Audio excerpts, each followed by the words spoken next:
Halika, Gladys, ito yung aking bedroom. Ah, wow! Wow! Nandito yung mga kids. At, Yes. naku, teka lang, ito ba ang bagong muse ng family? Yes! Hello, so what's your name? Danielle. Danielle. Masarap naman, may baby ka dito sa Oo, bahay. kaya nga halos ayaw kong umalis. Teka lang, Ate Melissa, no? So, ito si Denise, of course, no? Your eldest. And then, of course, Cassie. Cassie. And, oh, meron ka pang baby. Meron ka pang youngest sa kanila, si Alex. Ano? Pero, sorry, hindi mo ikaw ang pinaka-baby ngayon. Dahil nga, may pang-apat na Maria na, di ba?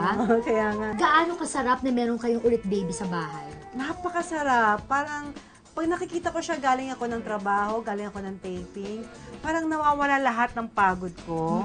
Tapos magkakaroon na siya ng playmate kasi nga, yung daughter ko is pregnant. Ha?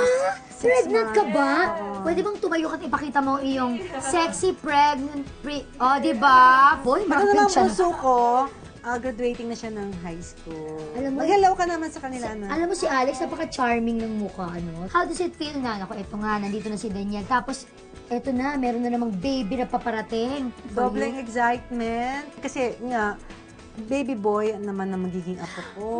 So, One girl, one boy. yes, oo. At ang magiging name ay? Adam. Oh, di ba? So, lolang lola na talaga ako. Kaya, pwede na ako mag-accept ng mga lola Huwag kang roles. mag-alala, hindi. Walang kahalata-halata. Kasi naman si Denise, paano yung pag-alalay na ginagawa mo sa kanya? Alam mo, sobrang bilib ako sa anak ko kasi she's really very strong. Siyempre, nung umpisa, kailangan niya ng tulong ko bilang mami niya. So, ginagay ko siya kung paano paliguan ng newborn, ganyan. Tapos, very open siya sa akin. Ate, kung meron mang isang katangian mo as a mom na gusto mong makuha sa'yo ni Denise, syempre, na gawin niya rin kay Daniel, ano yun?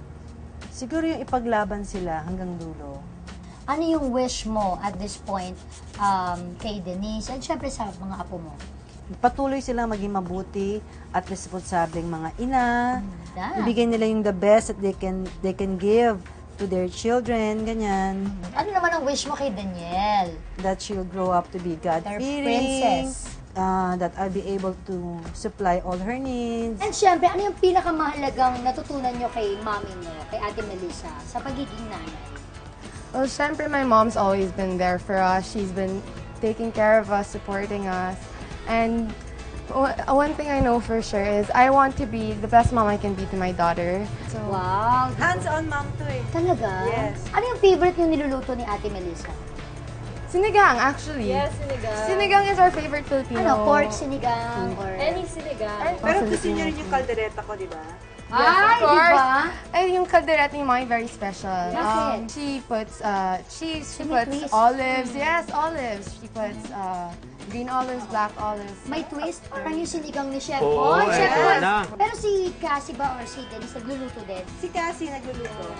Bakit natawa ka? Hindi? Hindi ako mahilig magluto. Mahilig lang ako kumain. Ano ko ba naman? Ano tayo? O, ito na. Ang ating sinigang sa miso na may tamarin paste. O, ayan. Tikman nyo na.